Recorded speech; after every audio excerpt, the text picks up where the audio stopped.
Wali Kota Blitar Santoso muncul di publik pasca perampokan yang menimpa dirinya. Kepada publik, Santoso menceritakan kronologis peristiwa perampokan tersebut, mulai ia diancam dengan senjata tajam dan dianiaya, hingga istrinya akan ditelanjangi oleh perampok jika tidak menunjukkan uang dan barang berharga miliknya.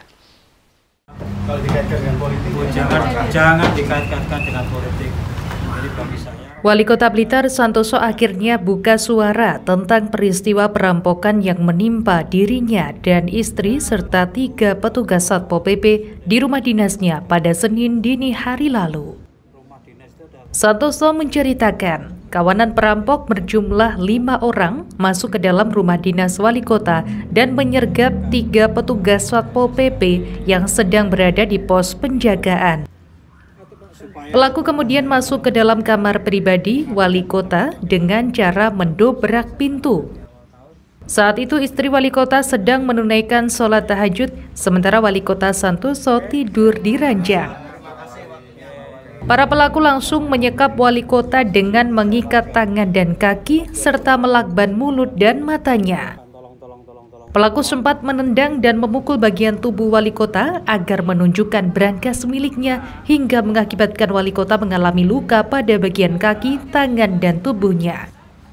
Tidak hanya itu, Wali Kota Blitar Santoso mengaku juga mendapat ancaman jika tidak menunjukkan brankas dan barang berharga miliknya, para pelaku akan menelanjangi istrinya. Setelah mendapat uang sebanyak 400 juta dan perhiasan, kemudian pelaku meninggalkan rumah dinas. Kondisi antara sadar dan tidak, tiba-tiba pintu saya itu jadi jebol. Ada 3 orang kalau nggak salah masuk pintu kamar yang sebelah timur, dekatnya kolam itu langsung menyergap saya dan istri saya.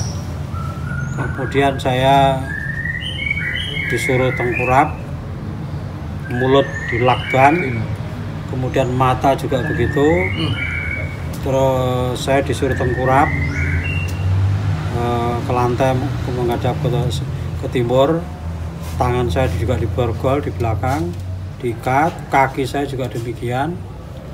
Terus istri saya juga diperlakukan sama, cuma istri saya nggak di bawah, dia berdiri itu, berdiri menghadap ke utara. Pada waktu itu sasaran yang diminta, dia minta kepada saya untuk menunjukkan brankasnya.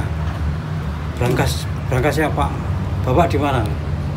Saya kan selama ini nggak punya brankas, karena brankas ini kan harus untuk menyimpan uang yang saya simpan tidak ada. Jadi makanya saya memang nggak punya brankas.